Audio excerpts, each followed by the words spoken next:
Bonjour et bienvenue. Aujourd'hui, on plonge dans une poignée de textes qui sont très courts, mais qui soulèvent une question immense, celle de la joie. Oui, on a sous les yeux 3 extraits bibliques, 2 psaumes et un tout petit verset d'une lettre de l'apôtre Paul. C'est ça. Et notre mission, si on veut, c'est de comprendre la mécanique de la joie qui est proposée ici. Oui, parce que c'est assez déroutant en fait à première vue. Complètement. On nous parle de la joie non pas comme une émotion qu'on ressent passivement, mais comme quelque chose à faire. Presque un ordre. Voilà. Alors, c'est quoi cette joie? Une décision? Un devoir? On va essayer de démêler ça ensemble. Le premier texte, Psaume 118, verset 24, démarre très fort. Il dit « C'est ici la journée que l'Éternel a faite, qu'elle soit pour nous un sujet d'allégresse et de joie. » L'affirmation est directe. Ah oui, c'est presque un slogan. C'est une entrée en matière qui est fascinante, je trouve. La première chose qui frappe, c'est que la joie n'est pas présentée comme la conséquence de ce qui va se passer dans la journée. D'habitude, c'est ça qu'on pense. Bah oui, on se dit « Ah, j'espère qu'il va m'arriver quelque chose de bien aujourd'hui pour que je sois joyeux. » Ce texte, il inverse complètement la logique. Ah oui. Il dit « La journée existe, elle a une origine divine et donc la conclusion logique, c'est la joie. » Donc la joie devient le point de départ. Exactement, pas le point d'arrivée. C'est une posture, un choix conscient qu'on est invité à faire dès le réveil, quoi. C'est vrai que ça change tout.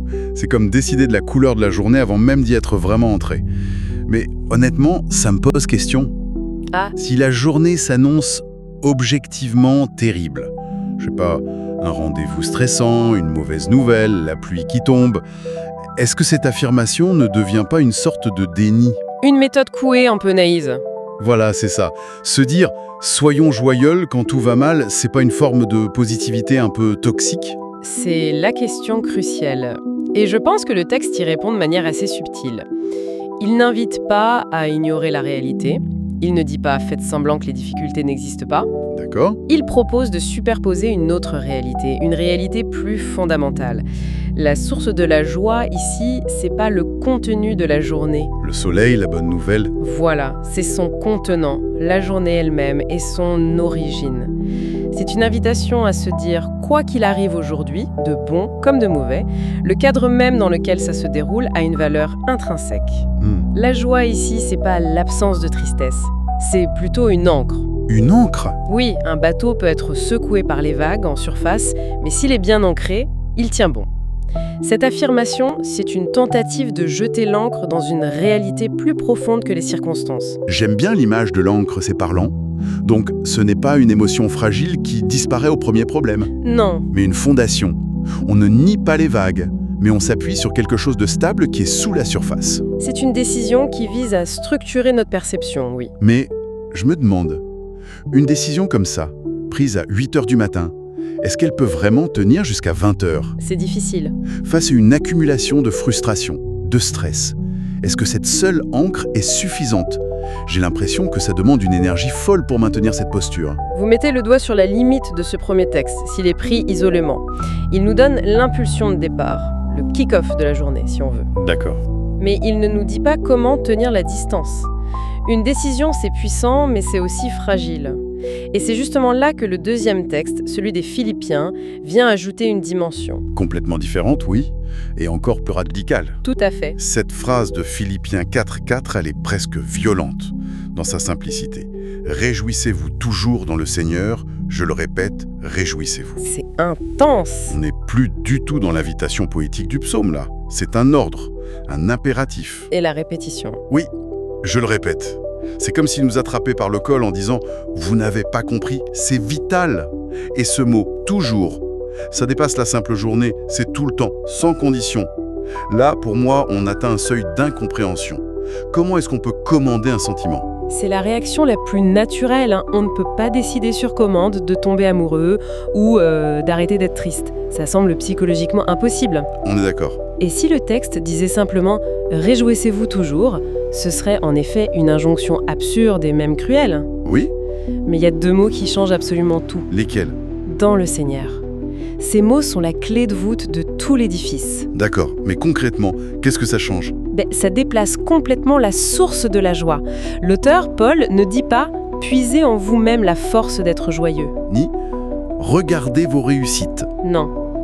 Il dit « Connectez-vous à une source de joie qui est extérieure à vous et à vos circonstances. D'un point de vue théologique, cette source, le Seigneur, est par définition stable, permanente, inépuisable. Elle ne dépend pas de la météo ou de votre compte en banque. Donc, le commandement ne porte pas tant sur l'émotion, joie, qui fluctue, que sur l'acte volontaire de se tourner, de s'orienter vers cette source constante. C'est un commandement sur la direction de notre attention, alors. C'est exactement ça. C'est une discipline de l'esprit plus qu'une injonction à ressentir quelque chose. L'ordre n'est pas « ressens de la joie », mais plutôt « fais l'acte de te brancher à la source de la joie ». C'est un geste, un mouvement de la volonté. Mais même comme ça, il y a le contexte de cette lettre qui me fascine et qui me trouble à la fois. Oui. Paul n'écrit pas Séno d'Opline, plage des Caraïbes. Non, loin de là. La tradition nous dit qu'il est en prison, enchaîné.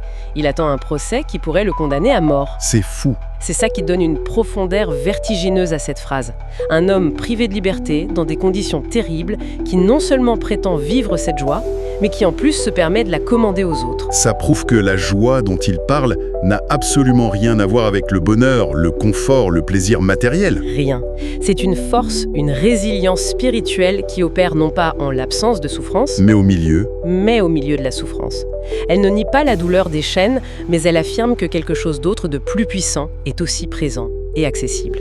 ça change complètement la perspective. Cette joie, elle n'est pas l'opposé de la souffrance. Non, elle peut coexister avec elle. Incroyable. C'est comme s'il disait « Mes circonstances sont terribles, mais ma source de joie, elle, est intacte. » C'est tout à fait ça. On voit bien la progression. Le psaume 118 nous donne la décision à prendre le matin. Philippiens, la discipline à maintenir à chaque instant, en se reconnectant à la source. Peu importe les vagues, pour reprendre votre image. Exactement. On a donc la posture intérieure, la discipline, mais est-ce que ça reste une affaire purement personnelle, un dialogue silencieux entre soi et sa foi? C'est un risque. Oui, le risque, c'est que ça devienne une sorte de forteresse intérieure, un peu coupée du monde réel et des autres. C'est un risque réel, oui. Une spiritualité qui serait purement introspective pourrait devenir stérile. Et c'est là que le troisième texte, Psaume 100, verset 2, vient faire éclater cette bulle. Il propulse la joie vers l'extérieur. Il ajoute la pièce manquante du puzzle, en fait. C'est ça, l'action. Oui, le texte dit « Servez l'Éternel avec joie, venez avec allégresse en sa présence ». On a deux verbes d'action très concrets. Servez et venez. La joie n'est plus seulement une décision ou un état d'esprit, elle devient la façon dont on agit. C'est la joie en mouvement. Ce qui est très fin dans la formulation, c'est que la joie n'est pas la récompense du service. Ah, bien vu. Le texte ne dit pas « servez bien et en retour vous aurez de la joie ». Non, il dit de servir avec joie. La joie est le carburant. Le carburant, la méthode, la manière de faire. Elle qualifie l'action elle-même. C'est toute la différence entre faire la vaisselle en soupirant et la faire en chantant. L'acte est le même, mais l'énergie qui l'habite transforme tout. Voilà, la joie devient le moteur de l'engagement. Donc, l'attitude est aussi importante que l'acte. Un service rendu à contre-cœur, par pur devoir, n'a pas la même valeur, selon ce texte. Ça me fait penser à l'idée de donner un cadeau.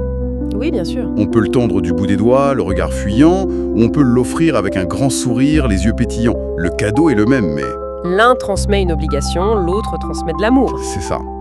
La joie, ici, c'est ce qui transforme l'acte en don. C'est une excellente analogie. Et la deuxième partie du verset « Venez avec allégresse en sa présence » renforce cette idée d'extériorisation. Il faut se souvenir que les psaumes, c'était pas des journaux intimes, c'était des chants, des prières publiques. Destiné à être chanté en communauté dans le temple. Voilà. Venir en sa présence, ça évoque ce rassemblement.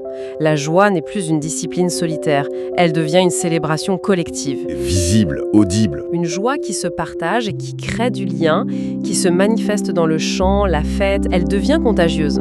Donc on a un parcours très clair qui se dessine.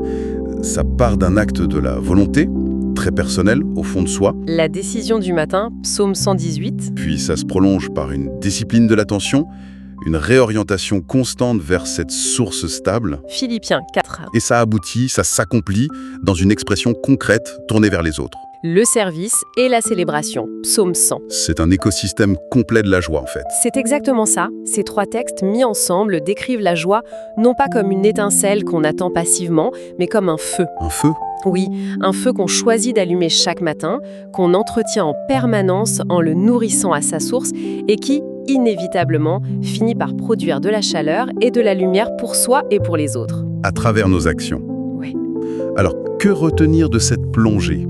Si on synthétise, on a une vision de la joie qui est tout sauf passive. C'est une posture incroyablement active. On a d'abord le psaume 118 qui nous parle de cette décision quotidienne, le choix de voir chaque jour comme une opportunité. En se fondant sur son origine. Puis on a Philippiens 4 qui pousse l'idée à son paroxysme. Il en fait une discipline constante, un commandement. À rester branché toujours sur cette source extérieure et stable, même au cœur de la souffrance. Et enfin, le psaume 100 vient compléter le tableau.